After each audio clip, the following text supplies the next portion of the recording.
Entonces, a pasar al análisis, nos acompaña el profesor y politólogo Ernesto Wong Maestre. ¿Cómo está, maestro?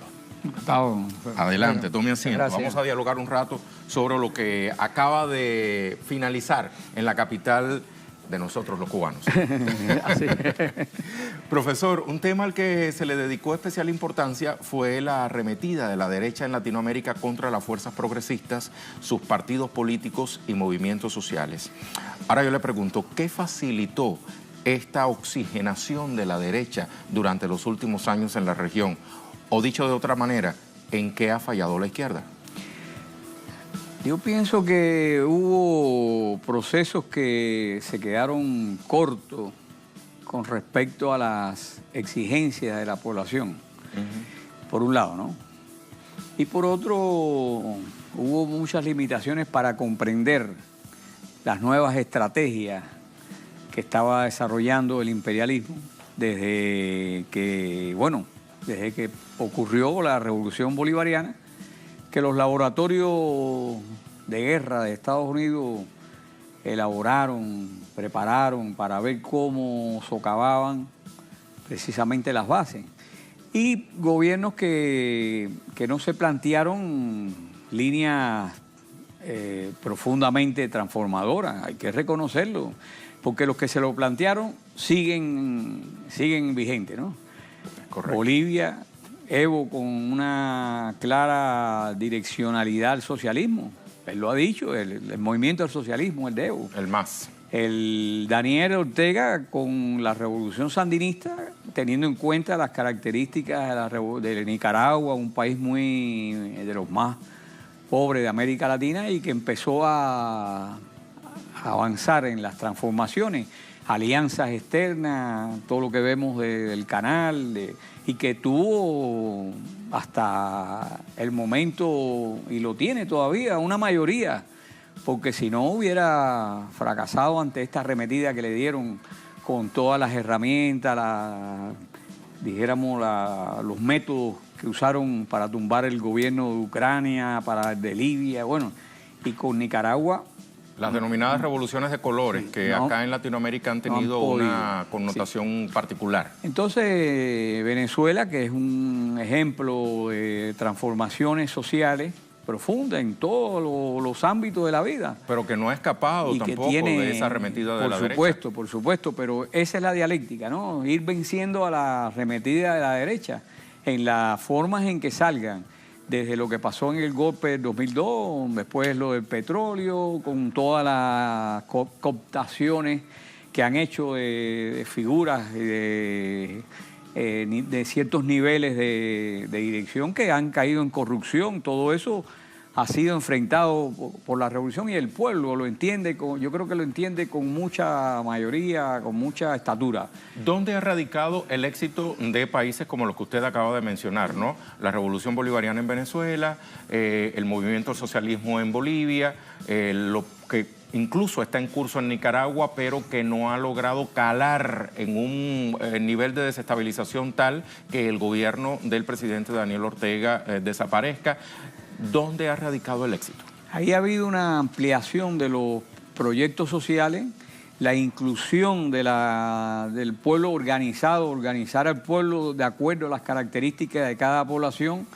Daniel Ortega lo ha organizado en torno al Frente Sandinista, en Venezuela se ha organizado en torno al PSUV y ha dado otras formas de organización, el bloque patriótico, se ha reconocido a los partidos, en caso de Bolivia también, es decir, ha habido flexibilidad en la ampliación y lucha contra los sectarismos. Eso sí ha habido. Hablando del sectarismo, fue una de las líneas que también forman parte de la Declaración de La Habana, donde dice hay que desterrar de nuestras mentes, decía su secretaria ejecutiva Mónica Balanchi hace solo minutos, hay que desterrar de nuestras mentes toda idea de derrotismo y también eliminar el sectarismo al interior de nuestros movimientos sociales y partidos políticos. Muy bien lo que has recordado y has traído a colación, porque la declaración esta del Foro de Sao Paulo es lo mejor del pensamiento social continental. Es decir, ahí están las expresiones más consensuadas del pensamiento continental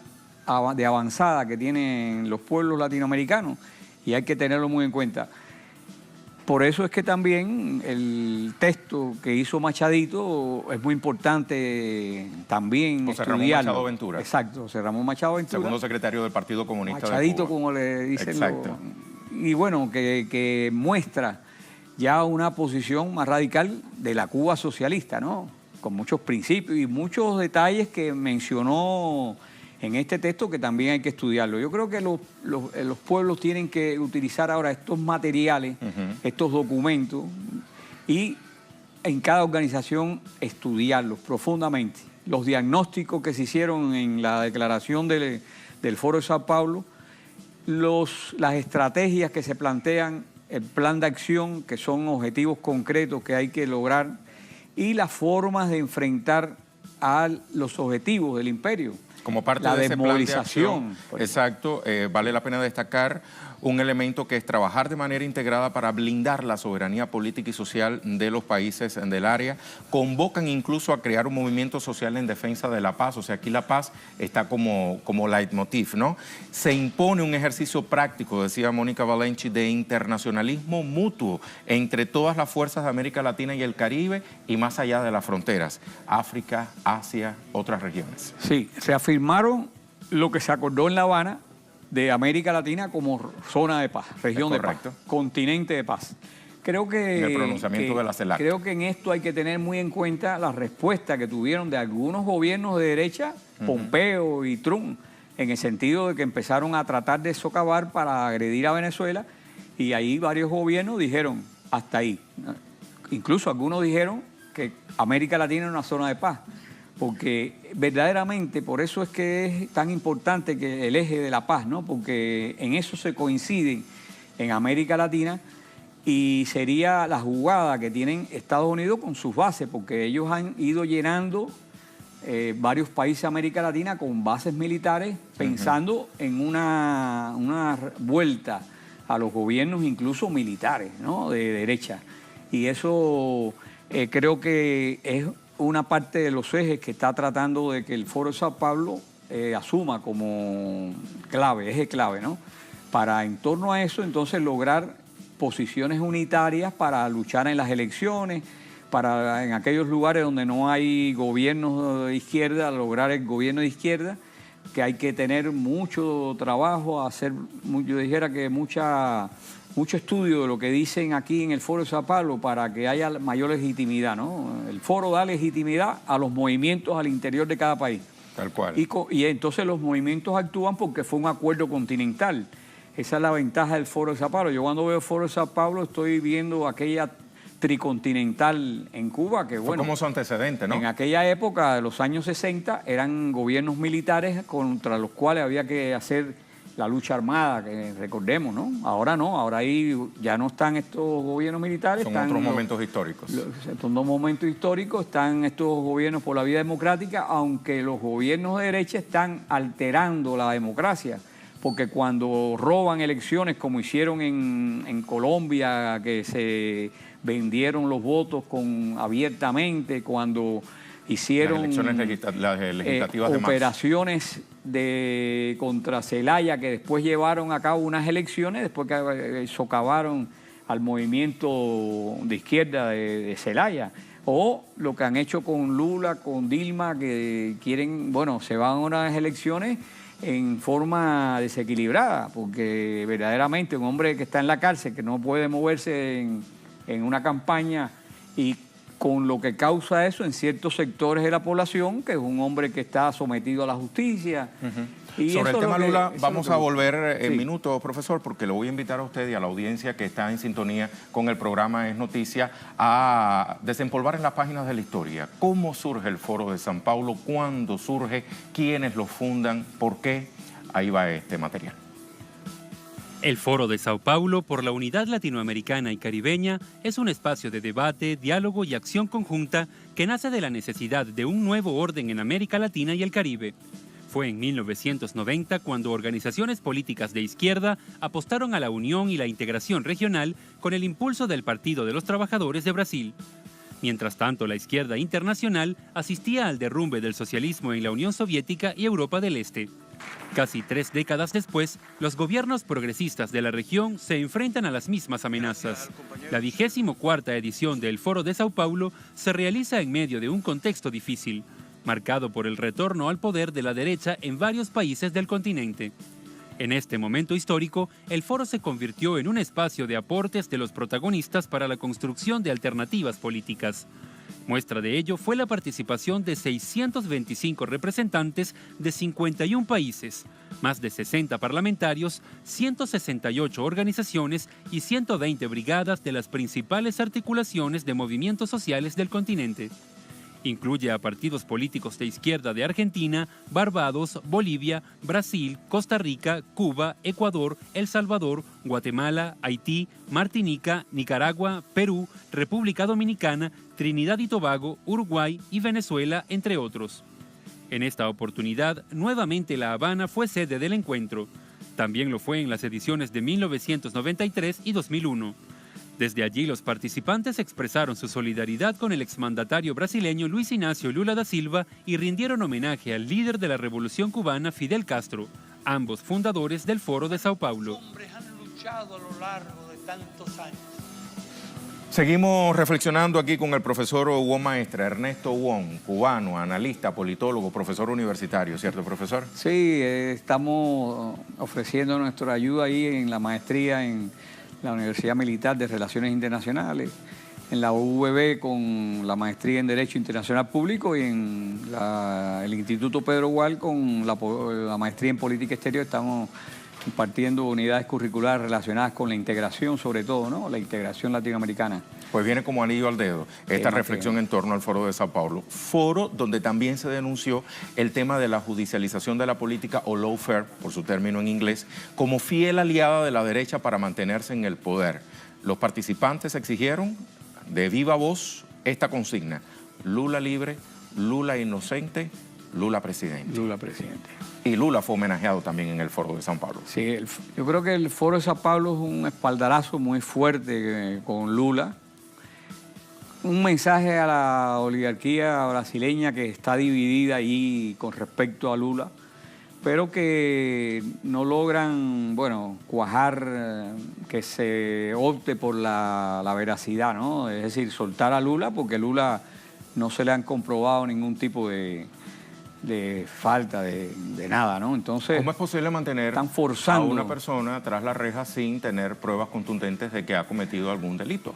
Fíjate, si mantienen a un presidente que es ilegal, entonces un candidato de izquierda no le es muy difícil a esa oligarquía inmoral, ¿no? Y no es cualquier candidato, es el que mayor preferencia de votos tiene en el gigante suramericano. Es una situación bien irregular en el caso de Brasil. Se ve que las presiones de Estados Unidos son muy fuertes. Lula y Dilma lograron encaminar a Brasil hacia Eurasia, sacarlo en parte de Europa y de Estados Unidos, no dejar que se fueran absorbidos económicamente por estas dos potencias ultracapitalistas, ¿no? Imperialistas. Además, mirando hacia adentro, ¿a cuántos millones de brasileños no sacó Lula de la pobreza? Incorporaron a los BRIC precisamente con estas características de tener un respaldo, una base social fuerte. Base social que los Estados Unidos con sus herramientas lograron alterar. A pesar de la base social, empezaron a crear por las vías mediáticas, imágenes, símbolos que fueron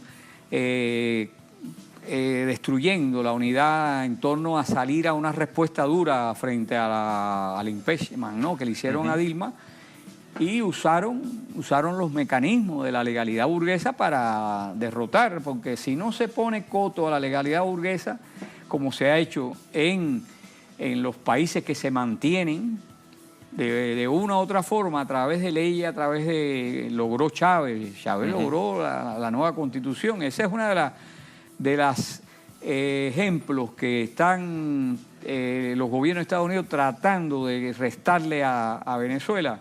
Atacan a Venezuela porque es un ejemplo en medidas para sobrevivir y para ir adelante. La constituyente fue un factor de peso para resolver problemas aquí y poder crear una situación para salir más adelante. Eso fue visto por Estados Unidos como una cosa que para ellos le causa horror, porque hay más de muchos países que están hablando de constituyente, incluso en los propios Estados Unidos. Estos candidatos que manejaron un término de cierto socialismo, ¿no?, cuando compitieron con Trump y que tuvieron un gran avance, estaban manejando cuestiones relacionadas con una Venezuela. reforma constitucional. También, y eso tiene impacto en el pueblo estadounidense. Cuando ante toda la subida de los precios, Venezuela mantenía un acceso a los precios con la empresa que tiene Venezuela en Estados Unidos.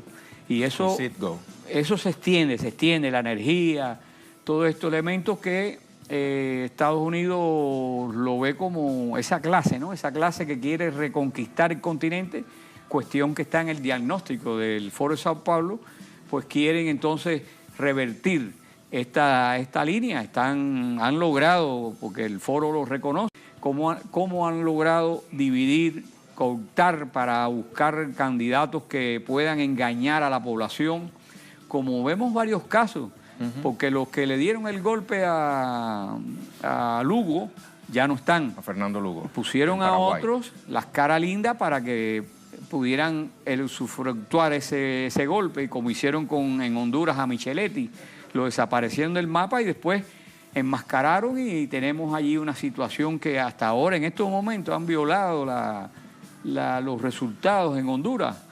Y lamentablemente no hay la opción de la izquierda, no es la fuerza, es la democracia.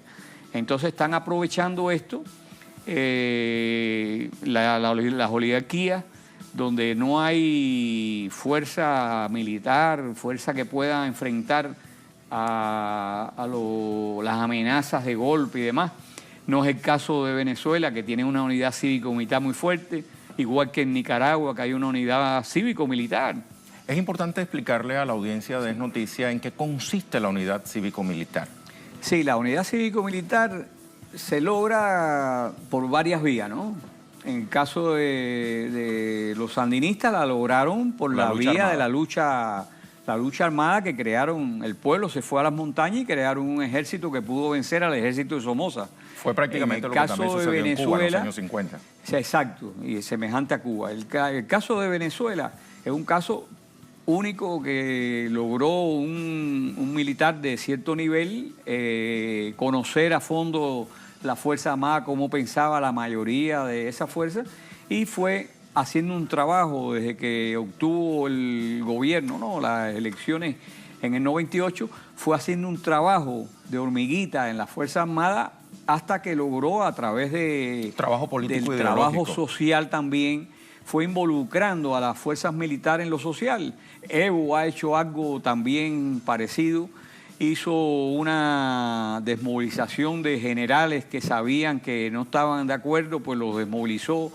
Logró crear una fuerza militar en torno a esto que parara cualquier intento, y ha seguido profundizando el trabajo militar, yo creo que con mucho acierto allí en Bolivia.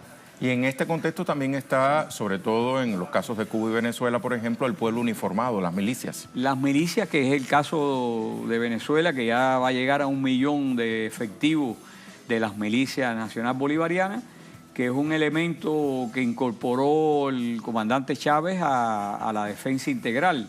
Porque la defensa integral en estos procesos revolucionarios, procesos enfocados al socialismo, tienen que moverse en todos los ámbitos, tecnológico, en el ámbito militar, en el ámbito económico, en el ámbito científico, en todos los ámbitos tienen que moverse para soportar. Fíjate que si se pone a analizar todo lo que dispone el pueblo venezolano, yo creo que por eso es que se mantiene, a pesar de la guerra de precios, la guerra económica, se mantiene respaldando al gobierno, esperando que hayan decisiones integrales, y es precisamente por todo lo que sabe que ha logrado la revolución bolivariana. 1 millón y tanto, 2 millones de nuevas casas. De viviendas, implica un % muy grande de la población venezolana viviendo en casas nuevas. Son 2 millones de familias beneficiadas. Son 2 millones que representan a más de 6 millones de personas, 7 millones de personas, según como establezcan los núcleos familiares que han sido beneficiados. Y somos, bueno, 32 millones de habitantes, casi un cuarto de la población viviendo en casas nuevas. Eso tiene una repercusión enorme, porque ¿quién hace a esa casa, quién hace las ventanas? Millones de ventanas, de puertas, de cocinas, de pisos. Todo eso ha generado un crecimiento, y eso en parte ha equilibrado lo que ha hecho la burguesía parasitaria, ¿no? Todo lo que ha hecho contra que ha facilitado el acaparamiento, la especulación. Pero a pesar de todo lo que ha hecho la burguesía parasitaria, el pueblo está claro, cohesionado, la mayoría está cohesionada a favor del proceso, respaldando a Maduro. Y las conquistas. Y de la vemos revolución. cómo continentalmente Maduro es respaldado por todos los pueblos de América Latina, porque ahí en ese foro de Sao Paulo está la creminata del pensamiento de la izquierda, los principales movimientos, los principales partidos que están luchando por las transformaciones sociales. Y vemos cómo reconocen todo el pensamiento de Fidel, que es un pensamiento radical, como nos enseñó el comandante en jefe, y que se compagina con todo el pensamiento de Chávez, con todas las innovaciones que hizo el comandante supremo Hugo Chávez, y que permitió la creación de estos otros foros, porque la diferencia entre los foros del Foro de Sao Paulo y los foros de la CELAC y de UNASUR, cada uno tiene, digamos, su objetivo 100, específico. son ¿no? intergubernamentales, ¿no? Los otros. Estos son foros de movimientos sociales y de partidos. Y de partidos políticos de izquierda. Allí van, bueno, en CELAC, en UNASUR, hay que hacer un consenso distinto. ¿Por qué? Porque son gobiernos de distinta diversidad, de distinta orientación política, pero se puede lograr con mucho talento, se pueden lograr muchas cosas, porque los no alineados tienen en esos 120 y tantos países los no alineados. Ahí hay monarquías, hay gobiernos de derecha, pero se llegan a acuerdos, porque hay cosas, problemas globales, que fue con lo que terminó la declaración del Foro de Sao Paulo, problemas globales que son de interés para todas las sociedades, incluidas algunas oligarquías y burguesías, ¿no? Que saben que con la guerra no pueden avanzar económicamente. Tal cual. Entonces la paz es un elemento importante en todo esto. Un elemento unificador. Unificador, Unidos en la crea diversidad, puntos de como contacto. diría el Puntos de primer secretario del contacto, Partido Rey. Comunista de Cuba, Raúl Castro. Así es, y bueno, Raúl, con esa modestia que lo caracteriza a él, le dio la posibilidad a Machado para que hiciera estas conclusiones. Creo que el plenario quería escuchar a Raúl, pero él es como es, ¿no? Raúl es entregado a la causa, y siempre, como siempre lo hizo con su hermano mayor, a pesar de empezar desde jovencito, ¿no?, a luchar allá en Cuba, pero creo que esos son ejemplos a imitar, ejemplos a seguir, de esa modestia, esa sencillez que caracteriza a los verdaderos revolucionarios, ¿no? Profesor, muchísimas gracias por estas reflexiones para la audiencia de Telesur. Para servirle siempre. Gracias. El profesor Ernesto Huón Maestre nos estaba acompañando.